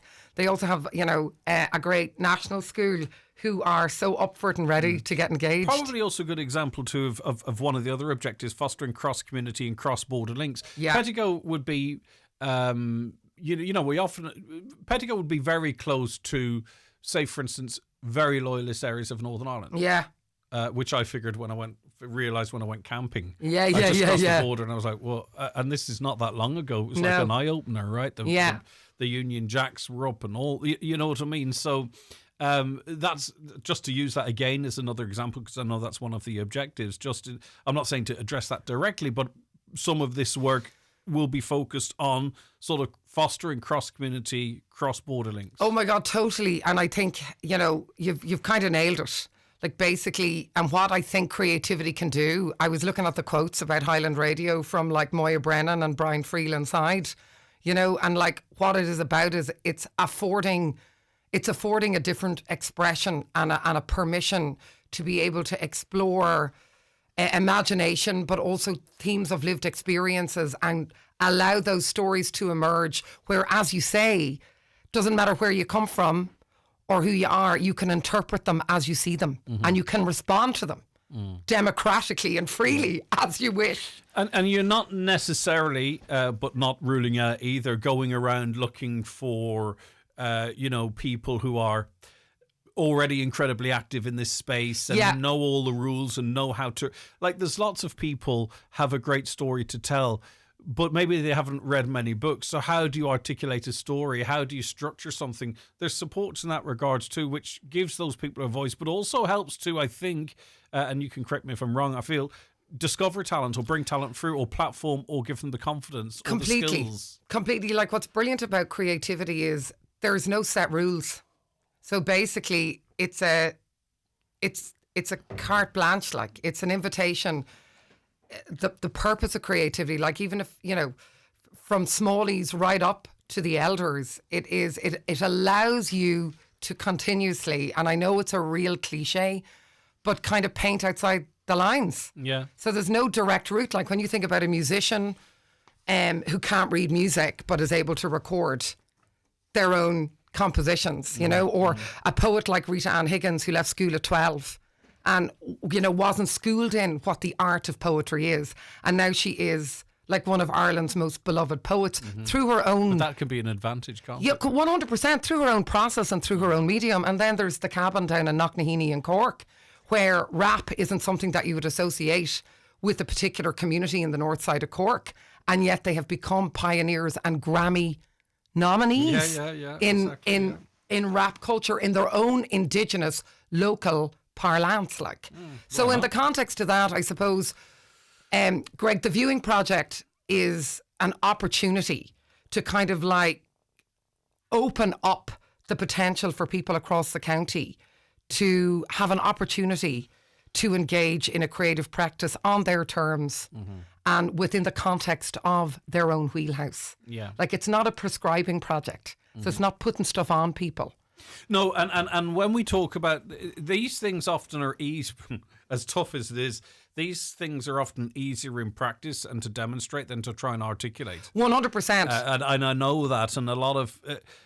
I've done many of these interviews and I know where this is going, but to try and get it across verbalizing, because you don't want it to be too prescriptive. You don't want to put guardrails on it. You know what I mean? And you don't want to even give examples. If you want to give two examples, then people might think those two things are what it's all about. Yeah, so exactly. It is people are going to have to trust the process. Exactly. There's a launch on Monday, the 9th of February at 11 a.m. in On Green on Theatre in Letterkenny.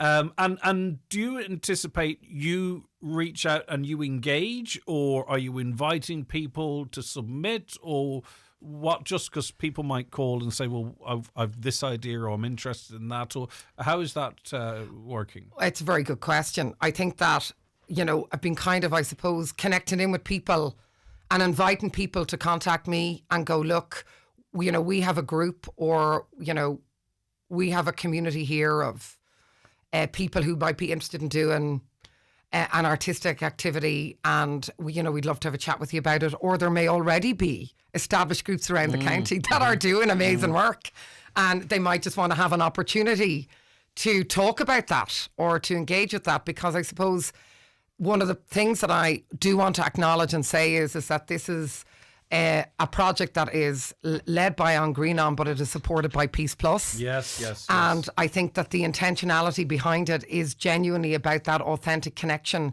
and the developing of new relationships across the county through the medium of creativity, but also to kind of highlight that there is an arts venue, and a long-standing one, that wants to kind of reflect and integrate and engage with the demographic around the county now. Yeah, you know. understood, yeah. So And we're in a space where we're not restricted by a single location. 100%, exactly. And so I guess if there's anybody that's interested or curious, if you go on to the On Greenan website, you'll find an email address for me. I think it's the viewing project at ongreenan.com. But you'll also find my phone number, and you can just text me or give me a call. Brilliant. Come on the journey. Yeah, either or. Okay. It's all good with me. Lovely stuff. Okay, that's fantastic. And it is important to point out that this is managed by the special EU programme body. They're helping to fund it as well. They're isn't it? 100% Yeah, exactly. funding it. Okay, so it's the viewing project. Get onto On Greenan website. You'll see the links for it and contact details for our guest, Nolene Kavanagh, who is the viewing project manager. And keep an eye out. You've heard about it now, so if you see the feelers coming into your area, engage. Nolene, anything else to add? No, just live it, love it, be it. And we look forward to connecting in with you. It's time for Vision Ireland Bingo on Highland Radio. It's Thursday, the 5th of February, Jackpot Day. You're playing for the jackpot prize of €13,400 on the pink sheet. The reference number is S9, it's game number 6. The jackpot number is 85. This number can come out in any position from the next 10 numbers drawn. And now, here are your daily numbers. 79, 49, 71, 66, 32, 74, 58, 43, 83, and finally 67. Phone your claim to 9104833 before midnight, leaving your name, contact number and the name of the shop where you purchased your book, and we'll call you back the next working day. Get all your Vision Ireland bingo information at highlandradio.com. Treat yourself to great food and good times at the Mulroy Woods Hotel with their new bar food menu served 7 days. Savour a main course and drink for just $18.95 on Wednesdays and Thursdays, or enjoy Sunday lunch only $26.95 for 3 courses at the Mulroy Woods Hotel, Milford.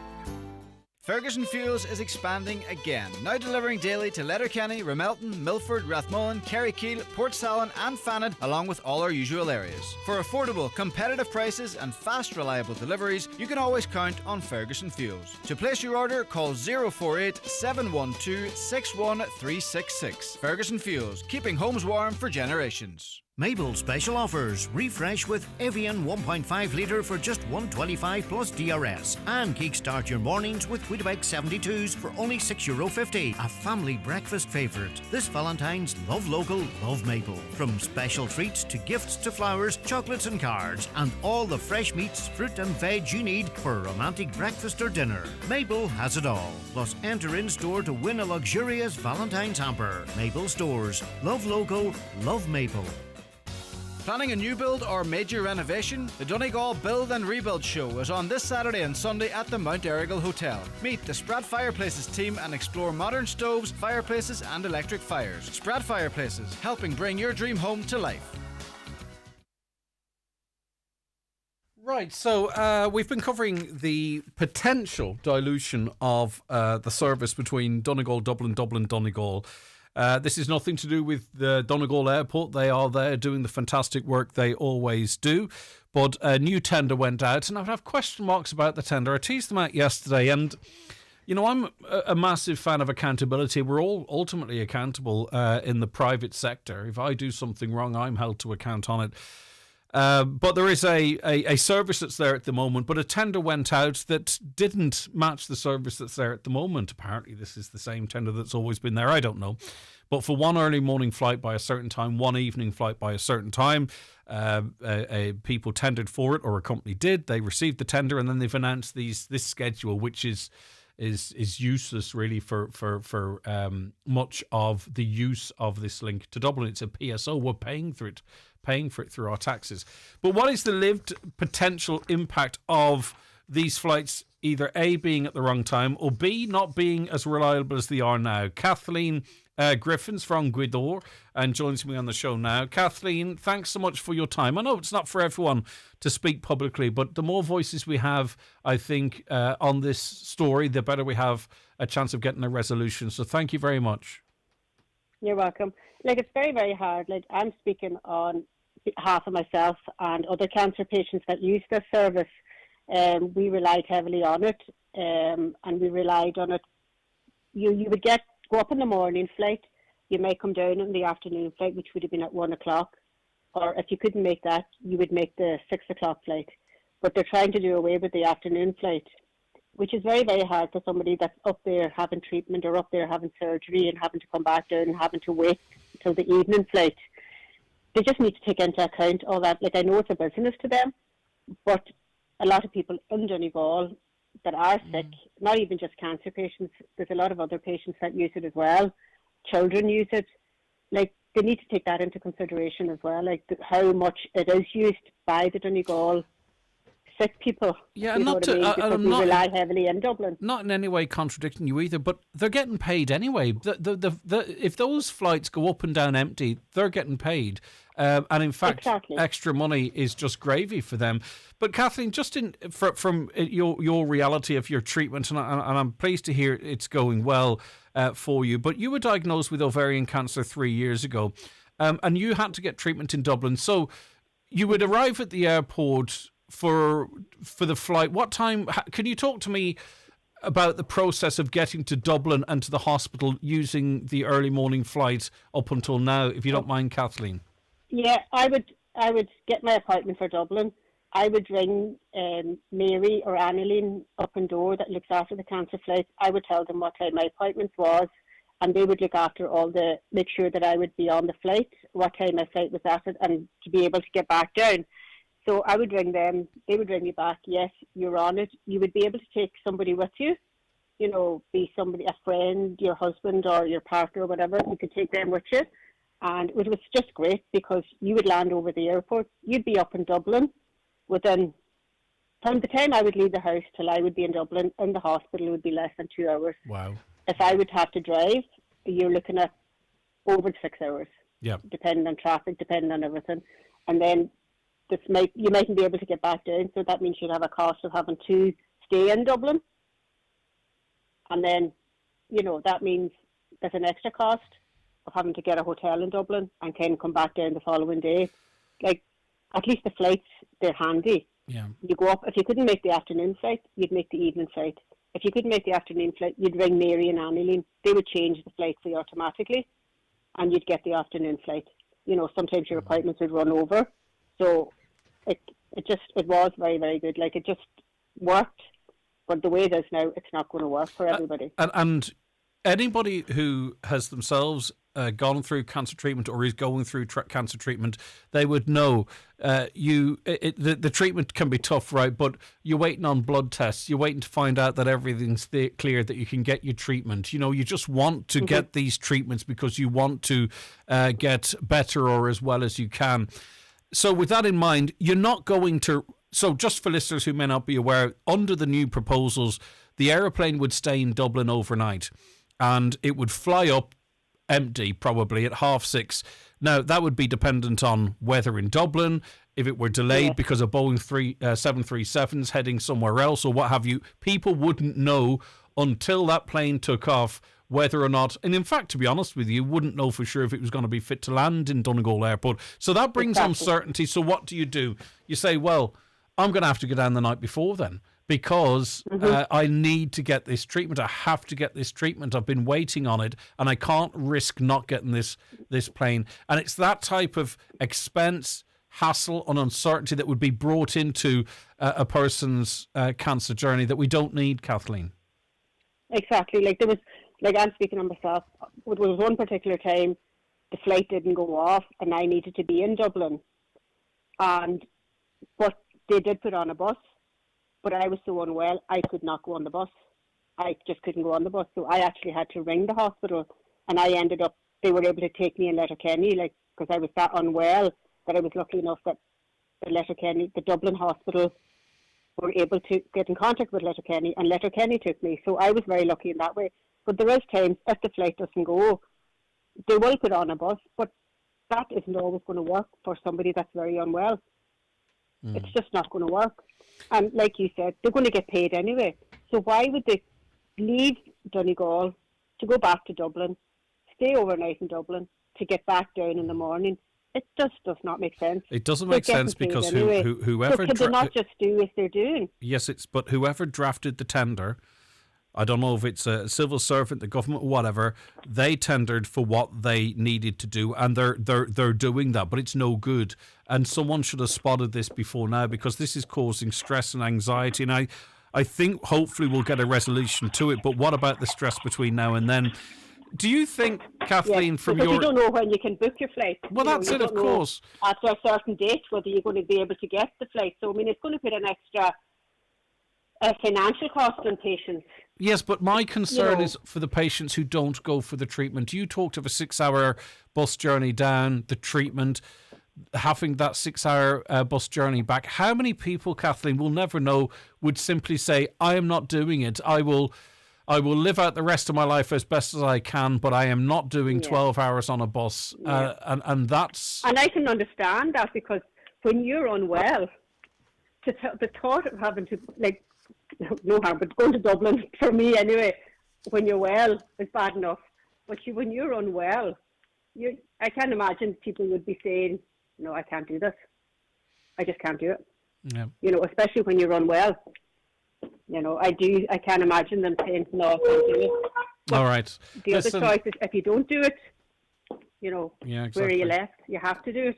All right, for your life. It's 3 years since your diagnosis. I understand you nearly finished your treatment now, and hopefully things are going well for you. Yes, I'm finished now, my treatment. I'm just keeping very well now at the minute. I'm just being checked all the time, and so I'm on the other side of it. Please, God. Well done. Yeah. Love to hear that. Thanks so much, Kathleen. Thanks. Kathleen Griffin there. We are continuing to...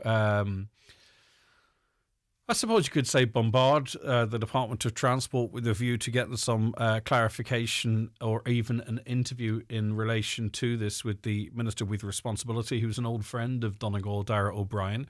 And of course, we heard from Senator Boyle, Pierce Doherty, Deputy Pierce Doherty, Deputy Pat the Cope Gallagher, that this is an issue that's being raised in the Houses, but also hopefully directly with the minister responsible. I just want answers in relation to who put together the tender and why it didn't match the service that people already have, because that was really had the opportunity to be exploited, and not exploited with malice, but in other words, say, all right, okay, well, we can do that for that money because we'll fly out at 6, and we'll go up and we'll leave the plane in Dublin overnight, but it's no good for us. Greg, will the operators of the aircraft flying from Dublin to Carrickfinn in the early morning be paid the PSO levy for a full capacity, even though this flight will seldom have any passengers? Will they get paid anyway? See, it's supported by public money. Is Donegal paying the price for the possible reintroduction of the Derry to Dublin flight? No, I don't believe it is, to be honest with you. Right, I'm going to take a quick break and then we'll be back with our next guest. Stay there. Employers, the deadline for auto-enrolment has now passed, but your legal obligation hasn't. If you're not set up for auto-enrolment on the My Future Fund portal, you need to act now to avoid penalties. It only takes 3 steps. Complete your profile, set up a payment method, and run payroll as usual. Don't wait for a penalty notice. Complete them now at myfuturefund.ie/employer. Brought to you by the Government of Ireland. To refresh your home, visit Foy's Fabric Department in Letterkenny. We've got ready-made curtains, made-to-measure options, window blinds of every kind and so much more. From cushions and throws to upholstery fabrics, choose from top global brands and get advice from our experienced interior design team. Style it your way with Foy's, Port Road, Letterkenny. Attention shoppers, Evolve Clothing's massive clearance sale is ending soon. All winter sale stock is at least half price. Don't miss your chance to grab your favourites at half price or more. Hurry into Evolve Clothing at Letterkenny Retail Park. After a bumper January, Divers Hyundai now have a large stock of pre-owned cars for sale. Not just Hyundai models, but a selection of different makes in petrol, diesel, hybrid and full electric. Call in, see some of the great deals available and maybe take a test drive. Your next car could be waiting for you at Divers Hyundai, Canal Road, Letterkenny, keeping Donegal motoring for over 50 years. See diversgarage.ie. Join Anne-Marie McDevitt and the Highland Radio Outside Broadcast team this Friday from 11 to 1 for a live broadcast from the Mount Erigo Hotel for a preview of the Donegal New Build and Rebuild Home Show. We will be speaking to some of the exhibitors and organisers to preview the event that's open this Saturday and Sunday from 12 to 5 p.m. Now we're joined on the programme by Cathal. Good morning, Cathal. Thank you for your time today. Good morning, Greg. Good morning, listeners. Right, you're talking about the cross-border scheme, aren't you, where people can, in certain circumstances, get the treatment in a private hospital in Northern Ireland and then receive a partial or full reimbursement from the HSE? It's similar to that. I wasn't in Northern Ireland, though. I went to Kingsbridge in Sligo. Aha, I get you. And right. it wasn't into Northern Ireland. And about a year and a half ago, the HSE got in touch with me. I was a patient a long time suffering from the back, and they asked me would I go that way to Sligo. And I jumped at the chance and went up and seen the doctor up there, lovely man, Dr. Patel. And after getting scans and everything else, he said to me, he was going to give me 8 injections into the back to see would that work. And I went up and I got the injections and everything. The injections, I got them about September last year. Yes. But now they didn't have much effect at all. I had a bit of relief for a day or two, and that was all. Right. So he said that he would have to burn the nerve endings on the back, on the back, and it might sound horrific, but it's all done now through keyhole, and it's not so bad at all. You got the right side. You got the right side of your back done, and you do seem to have some relief from it. I did, yeah, because I was taking a lot of medication and I stopped taking some of it. I tried to wean myself off it because I'm on this medication for 5 years. Yes. And it must be killing me, liver and everything else. But, about 3 weeks ago I went up and I had the right side done, the burning off. And he said to me, he said, I'll give you a call now for about 3 weeks' time and get the other side done. But a secretary rang me yesterday and she says, we applied for the HSE to get the other side of your back done, and they said no, that they weren't paying for any more treatment for you. Wow. For the doctor to Patel to send all the information that he has now to the HSE. So it's just a quandary about it. Is this under the National Treatment Purchase Fund then? Well, I didn't have to pay anything at any time to Kingsbridge. Right, I think it must be the National Treatment Purchase Fund. So, I mean, are you at the point yet? Did the secretary tell you how much this might cost if you were to go ahead with doing the nerves on your left side? No, she never mentioned anything about money. Every time I seen Dr. Patel and the secretary and all that up there, money was never mentioned. Wow. So you're halfway through a procedure that actually seems to be working for you, and the HSE have pulled the pin. Pulled the pin. I was just wondering, did they do that with anybody else? Anybody else experience something similar? And I suppose, too, from that, what did they do, hopefully, to continue the treatment? Because you're obviously very happy under the care of Dr. Patel, and it seems that maybe if you get the left side done, you might finally get some relief from... They might finally get... Now, he did even say to me, he says, this pin relief might only last a year and a half or so. Well, you'll take that. I don't mind. No, you take even that. To get that, yeah, of course you will.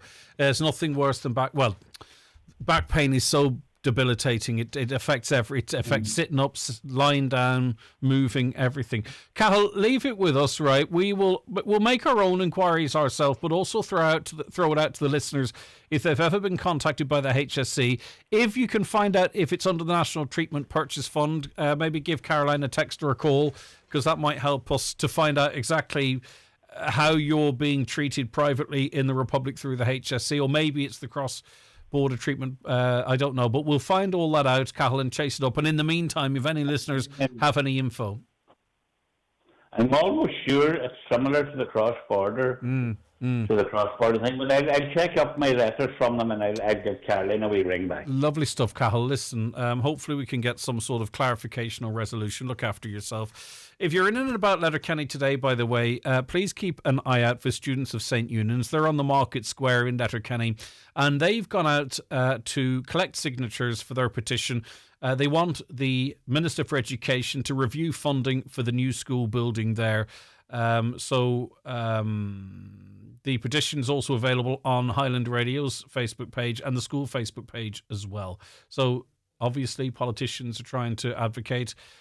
We heard from the principal last week, spoke very clearly of the need and the disappointment and the false dawns, and also the fact that planning permission could expire next year. So there is time pressures on this. But if you do see those students, they're out there off their own bat looking for signatures. Please support them. The Greg Hughes podcast from Highland Radio. Real people, extraordinary lives, the conversations that matter. I think there's every chance that many people will make the choice of faith, but it will not be in the tribal way of the past, but in the personal way that's suited to today. I woke up one day and I said, here's Sean McNiff getting involved in supermarkets. It's about time that I had to come on. So I decided that because he was a Fianna Fáil County Councillor, is that I would look to see what opportunities there were in other political parties. Are we living now in the sort of Western world capitalistic empire that we think will never crumble?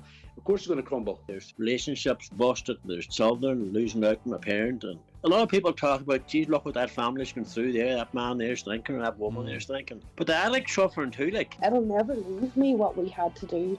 It was. You can't explain to a 3-year-old that her mummy's never going to come back. That's the Greg Hughes podcast, available on the Highland Radio website, on Spotify and iTunes. New episodes weekly. Here at Braden's House Home Interiors, we would like to turn your house into a home this year. We have a wide range of furniture and flooring for all your needs in both our Moville store and our Bridgend store. We offer a free delivery service to the whole Northwest, and we won't be beaten on price. Both stores have easy parking. So for all your quality furniture and flooring at a great price, call into Braden's Furniture Moville or Bridgend now. Who says Valentine's has to be romantic? At Century Complex, it's all about having fun. Enjoy 2 courses, a glass of bubbly and 18 holes of golf for €35. Or keep it casual with our early bird menu, plus a movie or golf from €30.50. Call 074 91 219 76 to book today. Trade up for 261 with Opel and drive into a new year in style. Discover the Corsa, Mokka, Astra, Grandland, and the all-new Opel Frontera. It's back and ready to test drive. With a 5-year unlimited mileage warranty, flexible payment options, and a €1,000 trade-up bonus across the entire Opel car range. It's the perfect time to find your new Opel at Manor Motors Opel. See manormotors.ie for details. Highland Radio weather updates with McElhenney's. Looking for the perfect outfit for an upcoming event? We have new occasion wear styles arriving every week. Visit us in Ballybuffet or shop online at mcelhenneys.com. Becoming wet and windy for the afternoon as rain spreads from the south, though heaviest and more persistent the further east you go, so the west and northwest should escape the worst of the rain. Temperatures 5 to 8 degrees, and they will be strong too, reaching gale force again the further east you go, so the west getting a bit of a break this time, and there is a risk of flooding in places due to a combination of already saturated ground, higher river levels and high tides, and you can see from Met Éireann that they're up to high dough about flooding and criticism they had perhaps potentially not forecasting it when they had that information. Geraldine, how are you? Not too bad. Right, so we were speaking to Cal before the break. He was referred to Kingsbridge in Sligo and received the injections. Didn't work for him, and then got one half of his back done with lasers, and now the HSE have said that's the end of it. We're not funding anymore. And your situation is almost identical, is it? Yeah, it is. I had mine done in Ballykelly. Yeah. My injections. I previously had a double knee replacement in Ballykelly, and I was sent in then to the spine, and I had 4 injections into the spine, and they didn't work. So they didn't, and they said the only option they had was surgery. Like, they more or less said that they knew that the injections wouldn't do very much for me because my lower spine was so bad. Right. And I had the surgery booked for the 15th of October last, and a week and a half before the surgery, Ballykelly had contacted me and said that it couldn't go ahead because the National Treatment Fund had pulled the funding, and I was being transferred back to the orthopaedic department in Letterkenny, which I have seen Dr. Shazu in Letterkenny. They wouldn't accept the scans from Kingsbridge and Ballykelly, so they were putting me forward for new scans, and I asked how long that would take. They didn't really know. So you're back to square one as a public patient again? Back to square one as a public patient. Transferred now, waiting on a call to Galway. He was transferring me to Galway because they don't touch the spine in Letterkenny. How bad's the pain, and how big of an impact is this having on your life? I kind of think I know the answer to this, because back pain can be so debilitating. Back pain can be terrible, and it affects my leg. Yes. It takes the power. When the nerve is completely trapped, it takes the power out of my leg, but I'm more or less dragging the leg behind me if I walk any distance. I can't sit to watch TV at night because the nerve gets trapped and the pains go down the leg, and I'm sitting with my leg hopping in front of me. Geraldine, were you given any explanation as to why there was this change in this funding model? They said that more or less that I had enough treatment in Kingsbridge, and they weren't funding anymore. I went through to a few different places, but it was no avail. So, in other words, the medical professionals they trusted to do the initial care, now all of a sudden they don't trust their advice that you need to have this operation, so therefore they're not funding it. You've had enough. Geraldine, I'm so incredibly sorry with what you're going through. We're going to inquire about this on behalf of you and Cahill as well. Well, not you specifically as such, unless you wish us to, but to try and get some answers, because I think you could be waiting years and years now back in the public system. Oh, that's what I know. Yeah. I mean, there's going to be no hope of me getting Galway, I would say, within the next 2 years anyway. And plus the fact, going to Galway, you travel 4.5 hours. Yeah. So you do. You have your operation, which is a big operation. It's a serious operation. You travel that distance back again. We're going into Ballykelly. It's less than an hour. Especially when you're talking about back and nerve issues. Okay, Geraldine, leave it with us. We do have, hopefully, some contacts to in the private hospital sector. Hopefully, maybe they might be able to give us some indication as to how widespread this is and how many people are being seen. Right. Business Matters podcast is available for you today, and Chris Ashmore, its presenter, is with us. We'll start with some news. Chris, good morning to you. And a big milestone for Ardra Distillery.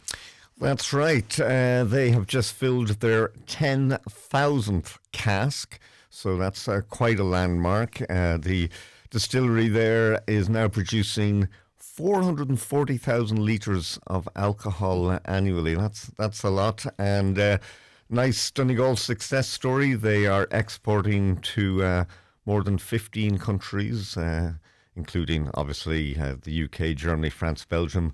Also further afield into America as well. So looking good for them. And I suppose the most well-known whiskey is the Silky Irish whiskey range. So we will watch with interest as they continue to develop and expand. Also expanding is the National Residential Retrofit Plan. A lot of people poo-poo it, have cynicism or criticism, but there's also an awful lot of people who are engaging with many of these schemes. You'll see solar panels and insulation vans all over the place, Chris, and there's more money going to be available. Yes, now some of the grants have been increased quite a lot. If you go onto the Sustainable Energy Authority of Ireland, that's SEAI website, the app on the phone is very good. They actually have a lot of case studies and video clips, so you can find out, what might be suitable for you. Of particular interest at the moment under the new plans, that there's grants of up to €5,600 available for doing your doors and windows. Now, this is a big increase in what was there before. So it's not just all about the solar panels. Certainly, a lot of people have old windows and doors, so that's quite significant. The grant for a new front door, for example, you can get up to €800 there for that. So it's worth checking out. As I say, go to the website because it is full of information and it's pretty clear. There's a one-stop shop facility. You can go down that road and they do all the form filling for you, and you can get a package and you can do it over a number of years. And there's also, if you do you're going to probably have to put a certain amount of money yourself, but there are lower interest rate loans that tie in with this. So worth checking out. Almost 1,000 residential buildings under construction in 25. Yes, now this is a thing called a Geo-Directory residential report, and for the last quarter in Donegal, it basically tracks how many new properties are being built, and in 2025 there were 867 new residential addresses that were actually registered. So it just reflects the building that's going, the amount of building work there. And in fact, the latest figures, not everywhere had an address that was actually being built, but they say that there's 998 residential buildings were actually under construction in this county in December 2025. I can't find out if the derelict property grant properties are involved in those figures. No, I you can't don't know tell you either. that No either. one can tell me. No one can tell me. Can we just jump forward to what's on today's podcast? Then maybe we can go back, Chris. Sure. Because you do have an interesting guest, and I want to give our listeners a taster. Yes, now I've been visiting Elaine Lingard, who runs Emerald Education, which is in Bundoran. Now, she comes from a teaching background. She founded this company initially tutoring children in person. She went online. She specialises in maths and English, and ended up tutoring children from all over the world, from Portugal. Quite literally all over the world. Yeah, to the United States, Hong Kong, Indonesia, Australia, United Arab Emirates, to name but a few. She offers tuition for children aged from 5 to 18. She's also written a number of books as well, and has some handy little tips that help children learning. Very much likes to think outside the box as well, and we have a clip of her here. Right, the first one I published is called Master Your Times Tables in a Month, and it is a wonderful little book that's full of the tricks that I teach students to learn their times tables. Lots of kids really struggle with learning their tables, so this to me was a real passion project. It has lots of funny little tricks. One of the tricks that I really like teaching them, kids like absolutely disgusting things, don't they? So one of the facts that they find hard to remember is 8 times 8. So we say, I ate, I was sick on the floor. 8 times 8 is 64. So that one is really fun. And another one is we say 5, 6, 7, 8. So 7 times 8 is 56. It's like the times table fact backwards. And these little things, they'll remember them, and it just makes it that bit easier. Yeah, for sure.